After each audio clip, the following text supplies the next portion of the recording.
New Mexico Territory, November 1874.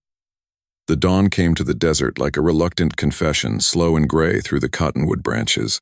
Hale Mercer rode the dry creek bed with his collar turned high against the morning wind checking fence posts that marked the edge of everything he'd built and nothing he loved.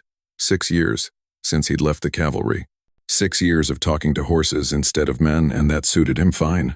If you're watching from Texas, Arizona, or anywhere across this wide frontier, drop a comment with the number 1 to let me know you're riding along with this story. The ranch house stood against the slope like a man leaning into wind, square-shouldered, weathered, alone. No smoke from neighboring chimneys. The nearest town, San Miguel, lay 12 miles through rock and scrub. The nearest neighbor had died in spring, leaving Hale with 2,800 acres of dust and the peculiar freedom that comes from having no one to disappoint. He unsaddled his mare in the quiet that only empty land provides.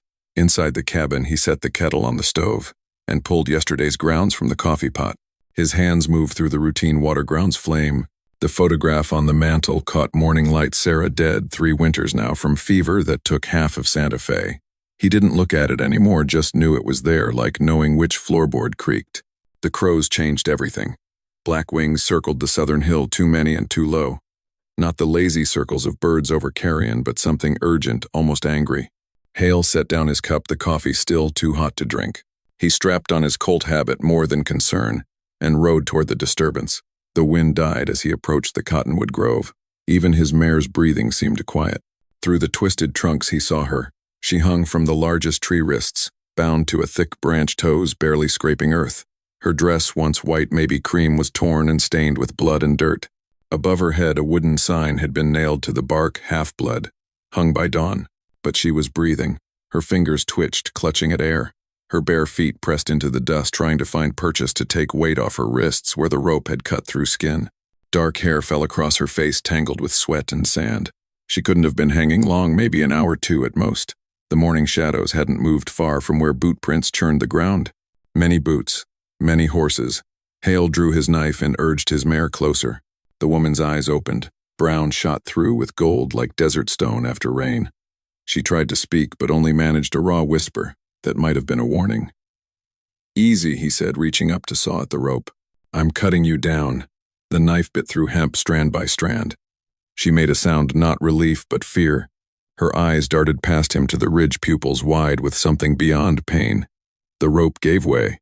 A rifle shot cracked across the morning, the bullet whining past his ear close enough to feel its heat. His mare reared, nearly throwing them both. The woman collapsed forward, and he caught her against his chest, her weight nothing bird bones and determination. "Move," she gasped, the word torn from her damaged throat. Another shot, this one, splintering bark from the cottonwood. Someone was shooting from the ridge, not trying to kill them yet, just sending a message, or keeping them pinned while others moved closer. Hale didn't need more invitation. He swung into the saddle with her clutched against him, spurred his mare hard. The animal leaped forward, finding speed born of gunfire and fear. Behind them another shot, then distant shouting. Men's voices angry and getting organized. She pressed against him, one hand gripping his coat, the other clutching the saddle horn.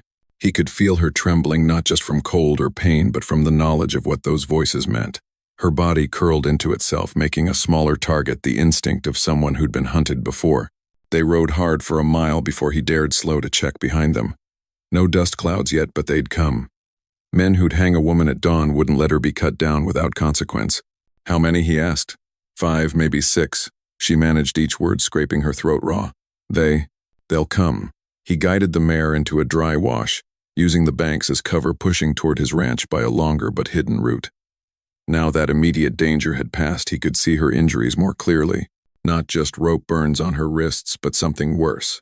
Small, deliberate burns on her forearms, the distinctive round marks of cigarette ends pressed into skin.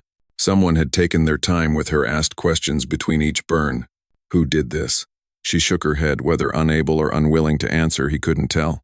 Her hand reached for the earth as they passed, exposed ground fingers spreading in the dust like she was greeting an old friend or saying goodbye. "Can you hold on?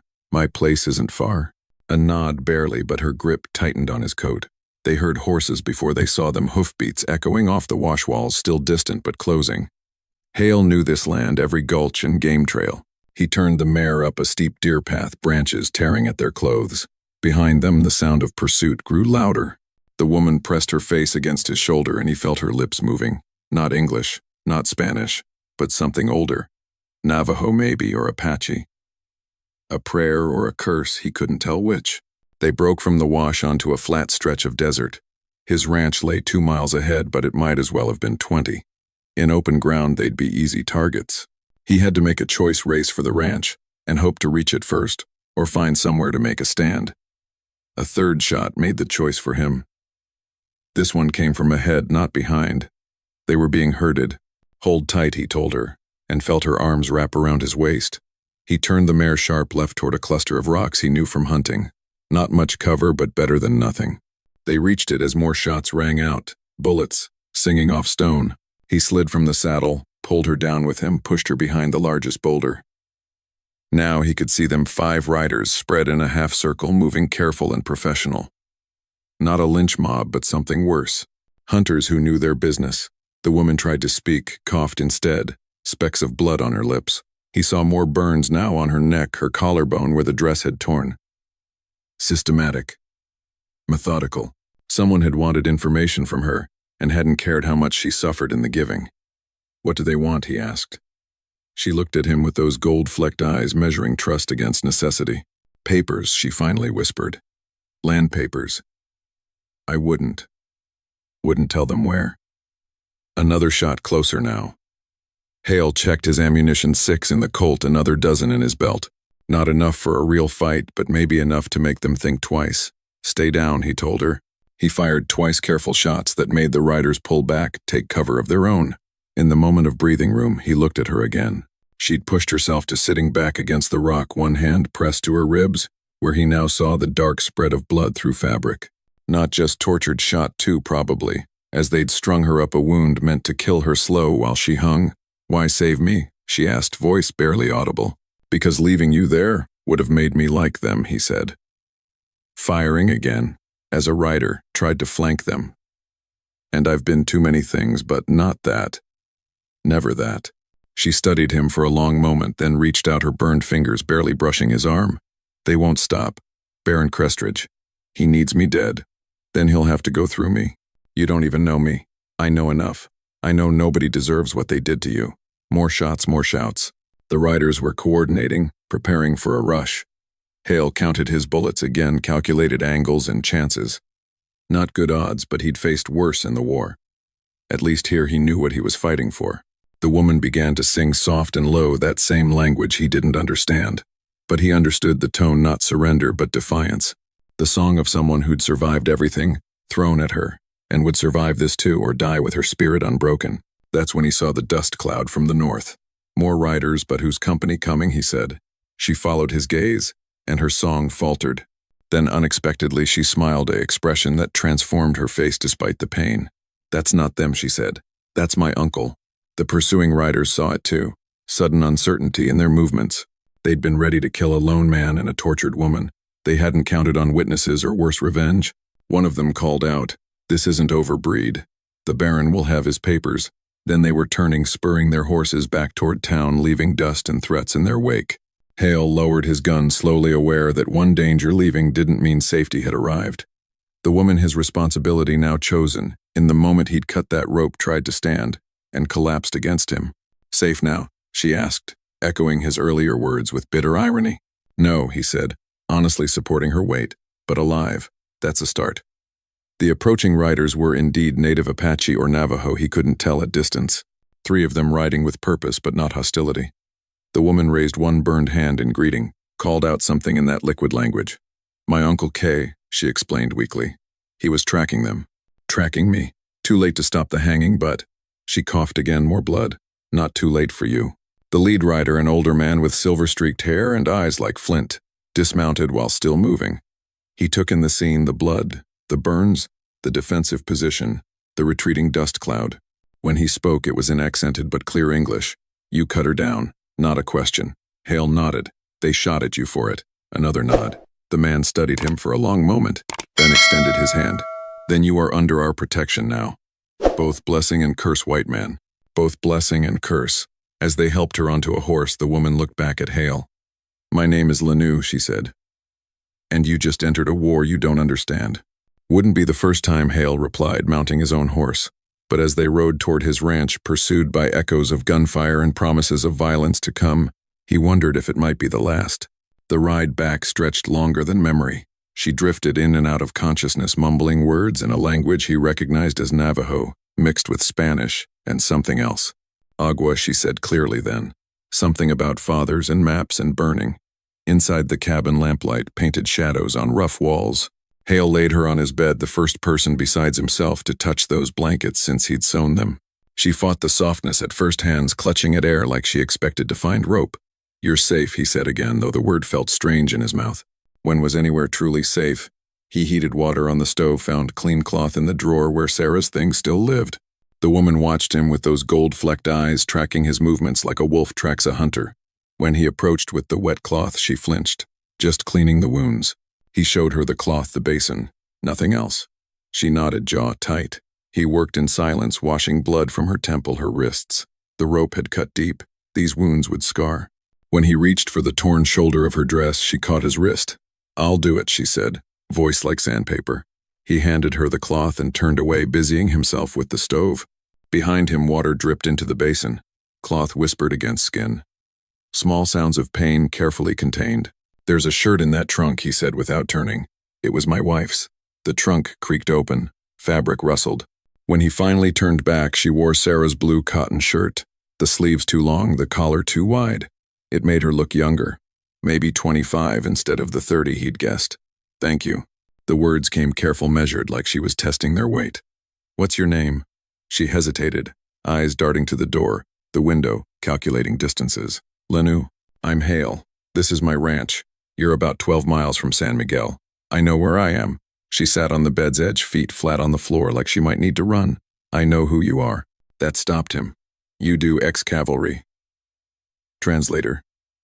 The one who spoke for both sides and satisfied neither. Her voice grew stronger with each word. The one who left because he couldn't stomach what he saw. "How do you? My father knew you. Before." She touched her temple where the blood had been. "He said you were the only white man who pronounced our words correctly. Your father dead now, like most everyone else." The fire crackled in the stove. Outside wind tested the windows. She pulled the shirt tighter around herself, and he noticed her hands calloused from work, one finger bent wrong from an old break. "Who strung you up?" Her laugh was bitter as burnt coffee. "Does it matter? One rope looks like another from underneath. It matters if they're coming back." She met his eyes, then really looked at him for the first time. "They're always coming back. That's what they do." He poured coffee, handed her a cup. She wrapped both hands around it, absorbing warmth. "You shouldn't have cut me down." "Maybe not. They'll come here. They'll know someone helped me. Let them come." She studied him over the cup's rim. "You don't even know what I supposedly did. Don't need to. I know what a lynching looks like, and I know it's never justice." That night he slept on the floor beside the stove rifle within reach. She took the bed but didn't sleep. He could tell by her breathing, the way she shifted when wind moved shadows across the walls. Once near midnight, she whimpered in what might have been a dream. He spoke low, not words exactly, just sounds meant to soothe the way he'd gentle a spooked horse. "My mother used to hum like that," she said into the darkness. "Mine too." Morning brought riders. 3 of them, their horses' hooves announcing authority before they came into view. Hale recognized Sheriff Morales' gray mustache before the man dismounted. "Stay inside," Hale told Lanu, then stepped onto the porch. "Morning, Hale." Morales touched his hat brim. His 2 deputies spread out, trying to look casual. "We're looking for someone. Lots of someones in the world. This one's particular. Apache woman, or half anyway. Killed Rebecca Crestridge 2 nights back. Pushed her down the stairs, then robbed the house. Baron Crestridge is offering $500 for her return. Dead or alive?" Morales shifted, uncomfortable. He didn't specify, but I'd prefer alive. There's law to consider. Since when has Crestridge cared about law? Since he married the territorial governor's cousin. Morales pulled out a wanted poster, unfolded it slow. The sketch could have been any woman with dark hair. Seen her, Hale looked at the poster, then at Morales. They'd known each other 6 years since Hale first bought this land. The sheriff was a decent man trying to do an indecent job. Haven't seen anyone matching that description. Morales nodded, folded the poster. "Mind if we look around? You got a warrant? Come on, Hale. Don't make this difficult. I'm not making anything." You're the one riding onto my land with accusations and no proof. You want to search my property, get a judge to sign paper. Otherwise, get gone." The deputies shifted hands, moving closer to their guns. Morales raised a hand, settling them. "Hale, if you're hiding her, if I was hiding someone, Sheriff, it would be because they needed hiding. And maybe you should ask yourself why Baron Crestridge was so quick to string up justice before you could investigate his wife's death. Nobody said anything about stringing, no. Then how do you explain the rope burns on her wrists in that drawing? Or did Crestridge add those details himself?" Morales studied him, long and quiet. "Be careful, Hale. Crestridge has friends, the kind that don't need warrants. I've been careful my whole life. Look where it's got me." After they left, Lanu emerged from beneath the trap door that led to the root cellar.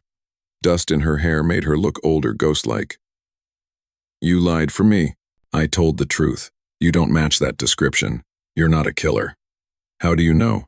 "Because killers have different eyes. I've seen enough to know." She sat at the table, fingers tracing wood grain. "Rebecca Crestridge was kind to me. She tried to help. Help how the Baron wants our water. There's a valley hidden where my people have lived for generations. Spring-fed good soil. He's been buying up land all around it, forcing us out through paper and politics. But the original deed, the real one, shows that valley belongs to us. Rebecca found it in her husband's safe. She was going to bring it to the governor. And then she died. And then she was murdered.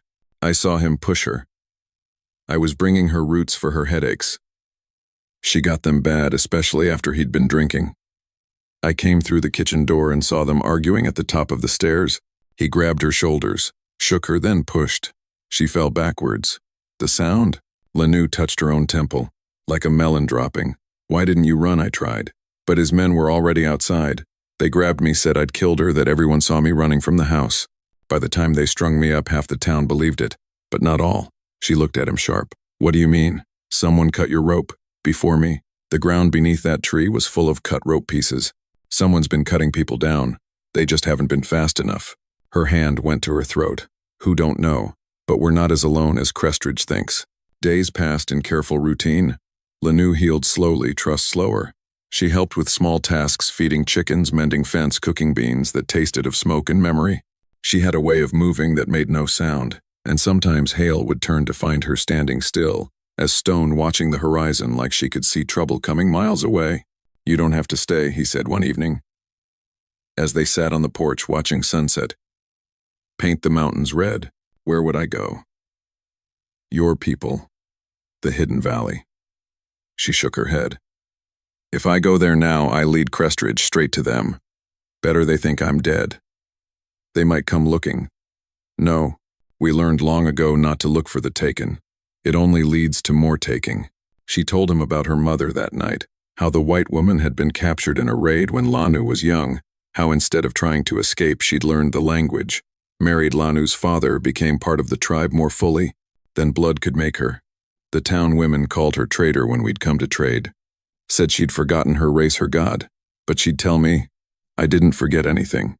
I chose. That why they call you half-blood, among other things." She pulled her knees to her chest, making herself small. Not white enough for town, not Indian enough for the reservation. Just enough of both to be trusted by neither. "I know something about that." She looked at him sideways. "You're white. You have land, a house, a name that means something. I have dirt and wood, and a name that means I walked away when things got ugly. You think the town respects me? I'm the soldier who wouldn't follow orders, the translator who told both sides what the other really said instead of what they wanted to hear. I'm tolerated because I pay my taxes and keep to myself. Still better than hanging from a tree. Can't argue that." She almost smiled. "Tell me about your wife." The question surprised him. He touched his chest where the photograph lived in his pocket. "Sarah, schoolteacher from back east. Came out here with ideas about civilizing the frontier. Lasted 2 years before fever took her. You loved her." "I did." But he considered the question the way she asked it, not pushing, just opening a door. But love isn't always enough to keep someone alive. And living isn't always enough when someone's gone. So you chose the desert. Where nothing lives long. Where nothing pretends to. That night, she cooked with ingredients. He didn't recognize roots she'd gathered while he worked seeds from hidden pockets in her dress. The meal tasted of earth and growing things, and for the first time in 3 years, his cabin smelled like home. "My mother's recipe," she said when he complimented it. She said food was the first language between strangers. What's the second work? She gestured at the fence they'd mended. And the third is silence that doesn't need filling. They sat in that third language, comfortable as old boots. The next morning brought different visitors. Not horses this time, but a lone figure, walking up from the south carrying something heavy. Hale recognized the gait before the face Tom Brennan, the blacksmith from San Miguel. Tom. Hale met him at the fence. Long walk in the heat. Needed the exercise. Tom set down his burden, a canvas sack that clanked. Brought you those horseshoes you ordered. I didn't order any horseshoes. Tom glanced toward the cabin where Lanu's shadow moved past the window. Must have confused you with someone else. Mind if I water up? Hale led him to the well. Tom drank deep, then spoke low. There's talk in town. Crestridge is gathering men. Not legal-like, the kind that solve problems permanent, when tonight may be tomorrow. He's waiting on someone from Albuquerque. A specialist, they're calling him. You came all this way to warn me. Tom wiped his mouth. My grandmother was Pueblo. Nobody knows I pass well enough. But I remember what passing costs. He glanced again at the cabin. That girl's still breathing. Don't know what you're talking about. Course not. But if she was, and if she needed to disappear, there's a wagon heading to Colorado tomorrow morning. Freight hauler owes me favors. And if she doesn't want to run, then you both better be ready to fight. And Hale. Tom picked up his empty sack. Crestridge's wife wasn't the first to die mysterious, just the first with connections. After Tom left, Hale found Lanu standing in the doorway, arms crossed. You heard, I heard. I'm not running. It's not running, it's surviving. Same thing my father said when they moved us the first time. And the second, and the third. Each time we survived onto smaller land, less water, fewer of us. She stepped onto the porch, bare feet, silent on wood. I'm done surviving. Maybe it's time to try living. Living requires staying alive first. She looked at him with those goldstone eyes. Does it? Seems to me you've been alive 6 years out here, but only started living 3 days ago. He couldn't argue with that either. They prepared for siege without discussing it. Hale cleaned his rifles, loaded shells, set water barrels where they could reach them quick. Lanu gathered more roots, herbs, strips of cloth for bandages. She moved through the preparations with practiced efficiency that told him she'd done this before. Your people, he said, they know how to fight. We know how to endure. It's not the same thing. Maybe it's better. She looked up from grinding herbs. Enduring means accepting the hurt. Fighting means trying to stop it. And which are we doing? Both, I think. She added water to the ground herbs, making paste. This will help with pain. If you're shot somewhere not fatal, that's optimistic. My mother taught me to prepare for victory and survival both. Never just one. That afternoon, dust clouds rose from the south. Riders moving fast but not rushed. Hale counted 8, maybe 9. They stopped at his fence line, spreading out in a practiced formation that spoke of military training or worse experience. The man who rode forward sat his horse like he was born to it. Tall, lean, with a face carved from hard years and harder choices.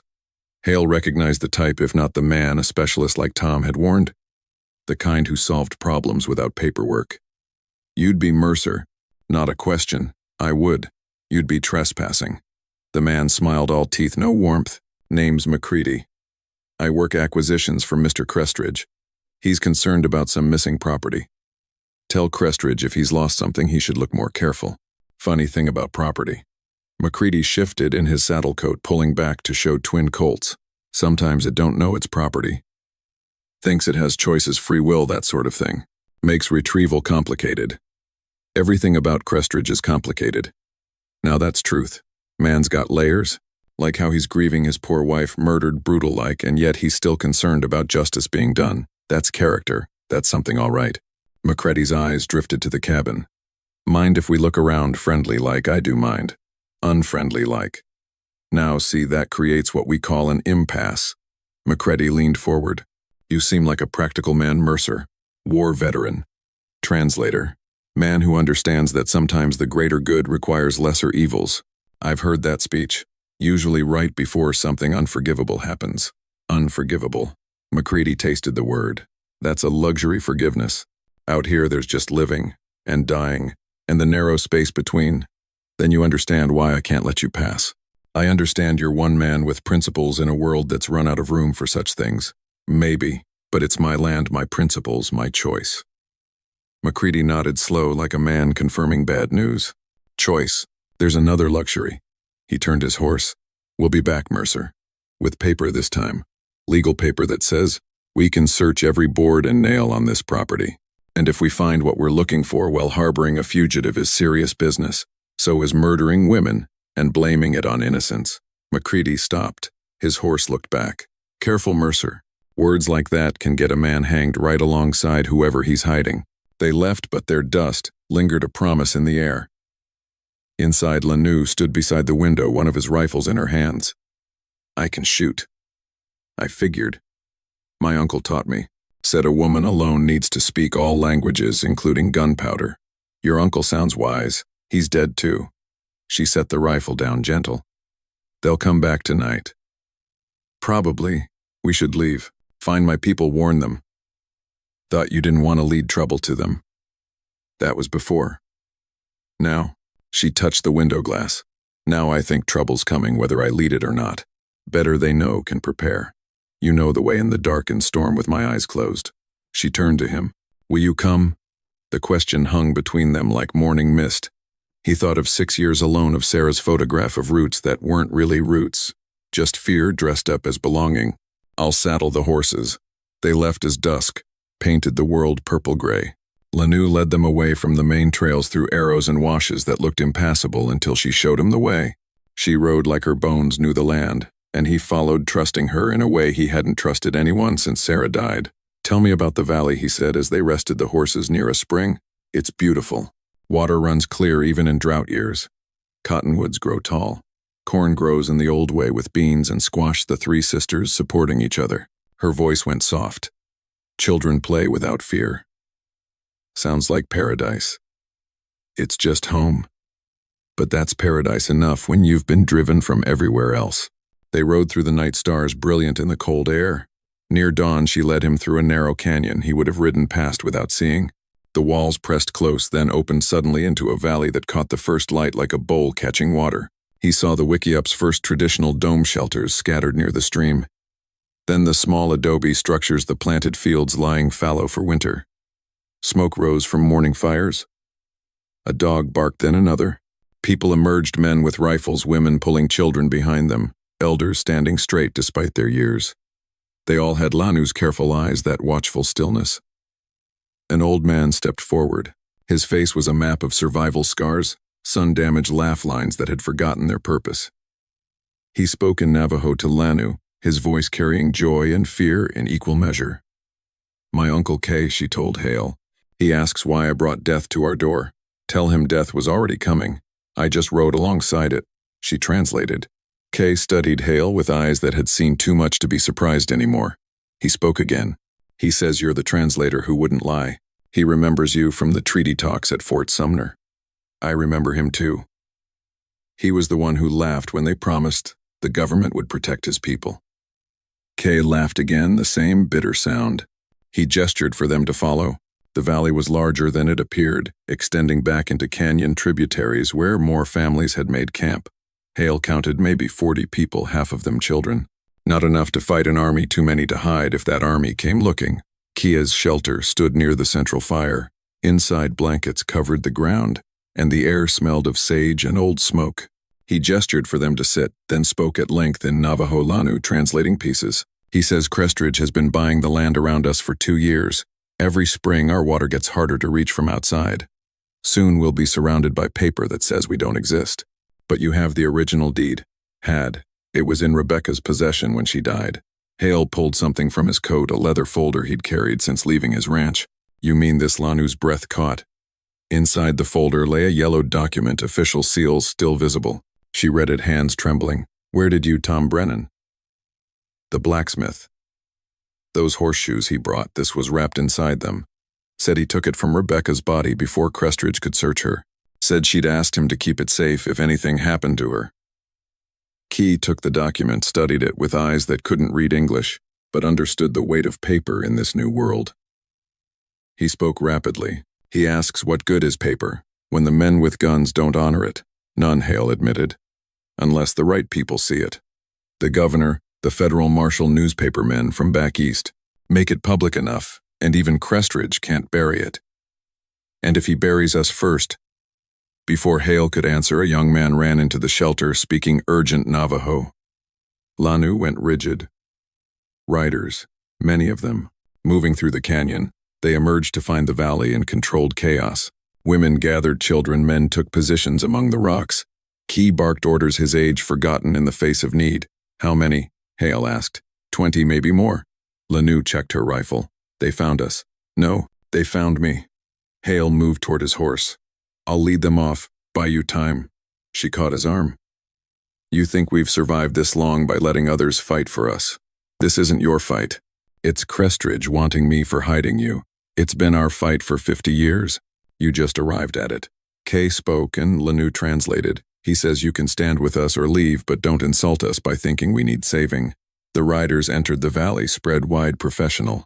McCready led them, but Hale saw another figure behind him, Baron Crestridge himself, dressed for business in a black coat that had never seen honest work. They stopped just outside rifle range. Crestridge rode forward with McCready and 2 others. He looked older than his 40-some years' grief or guilt, adding lines to his face. Mr. Mercer. His voice carried educated authority. I'm disappointed. I offered you every opportunity to be reasonable. Your version of reasonable included hanging an innocent woman. Innocent. Crestridge's voice sharpened. She killed my wife. Your wife was trying to help these people. That's what killed her. Something flickered in Crestridge's eyes, pain maybe, or just annoyance at complications. My wife was confused. She didn't understand the complexities of progress, the necessity of certain sacrifices for the greater good. Whose good civilizations?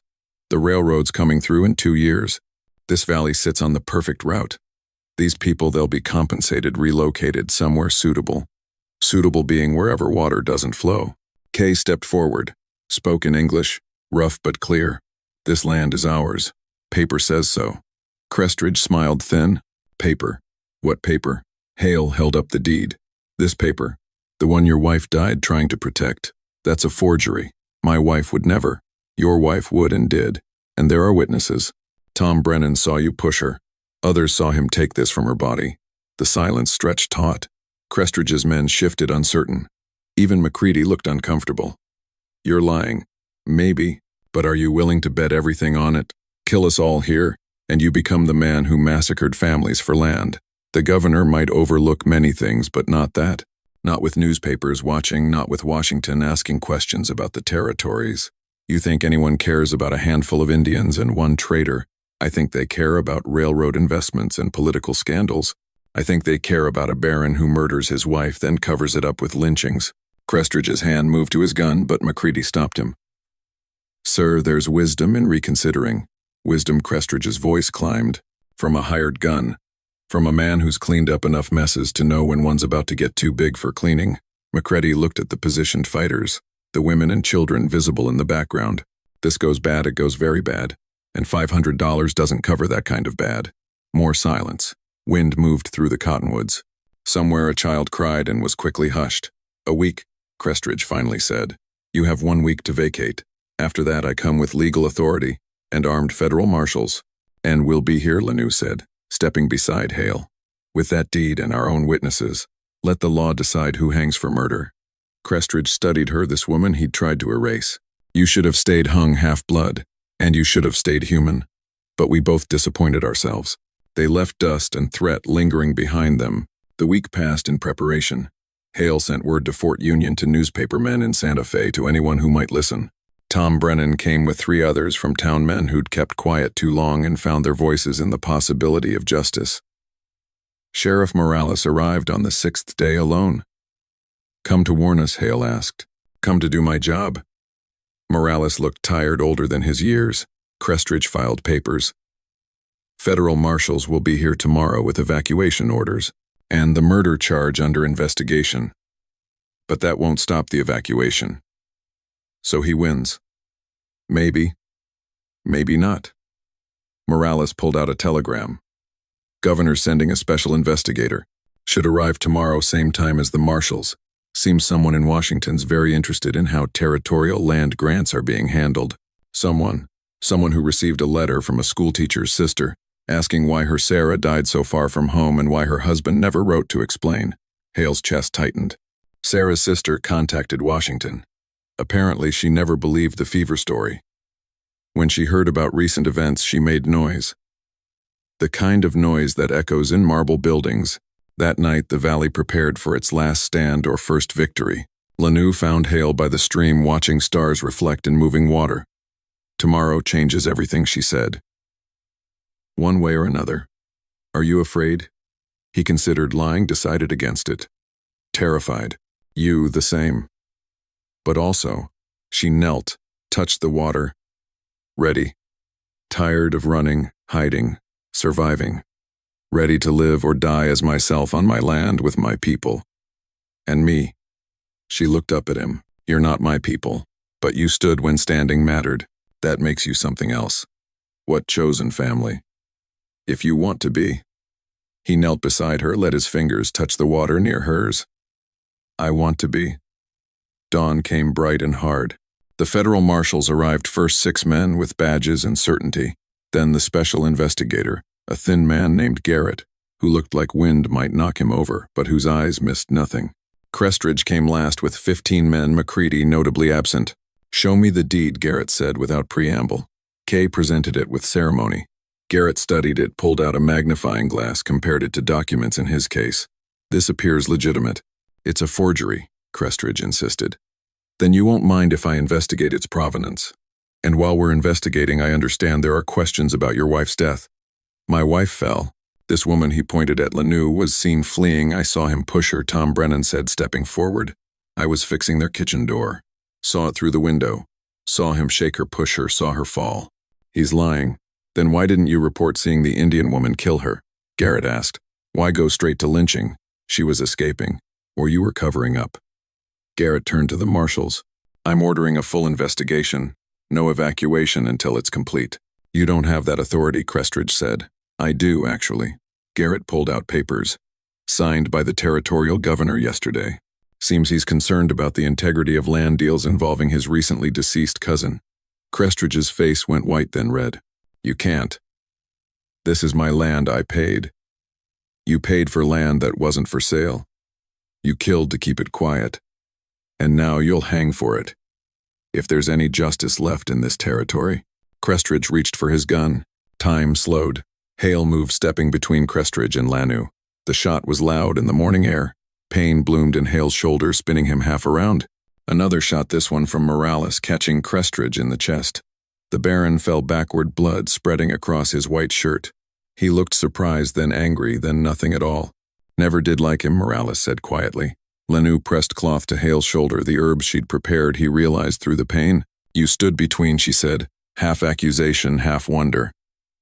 Chosen family, remember. That's what we do. The investigation took 3 months. In the end, the deed stood. The valley remained with its people. Crestridge's empire crumbled, his lands redistributed, his name become synonymous with greed gone wrong. Hale built a small cabin at the valley's edge, not quite in, not quite out. A bridge between worlds. He translated for the tribe in their dealings with town, and slowly, carefully, trust grew. On a morning when frost painted the cottonwood silver, Lanu found him fixing fence. Still standing between, she said. Still choosing family. She helped him string wire, their hands working in rhythm. When they finished, she touched his face, traced the new scar on his shoulder. You know what this means? In my culture, when someone stands between death and another, tell me, it means their spirits are tied, through this life and whatever comes after. Is that a proposal? It's a fact. But if you need words, the white world understands. She pulled a ring from her pocket, silver and turquoise, old as the land itself. My mother gave this to my father when she chose to stay. Now I give it to you. He took the ring, studied it, slipped it on. It fit like it was made for him, like everything about this moment was made for him. I choose to stay too, he said. They married twice, once in the valley, with Keh speaking words in Navajo, once in town with Morales as witness. Some called it scandal, others called it hope. Years later, when their children asked how they met, Lanu would say, your father cut me down from dying and helped me stand for living. And Hale would add, your mother taught me the difference between surviving alone and living together. But the truth was simpler and more complex, written in the deed to land that no one could take, in the scar on Hale's shoulder. in the ring that caught light like desert stone after rain. Some cowboy love stories aren't written in churches or saloons but in dust blood, and the quiet choice to stand on the right side of a noose. In these Wild West stories, love isn't a promise whispered under moonlight. It's a man and a woman standing their ground on sacred earth, choosing each other when choosing mattered most. That's the only kind of Wild West love that ever lasted. In the valley, water still runs clear. Children play without fear. And sometimes when wind moves through the cottonwoods, it sounds like forgiveness, like hope, like home.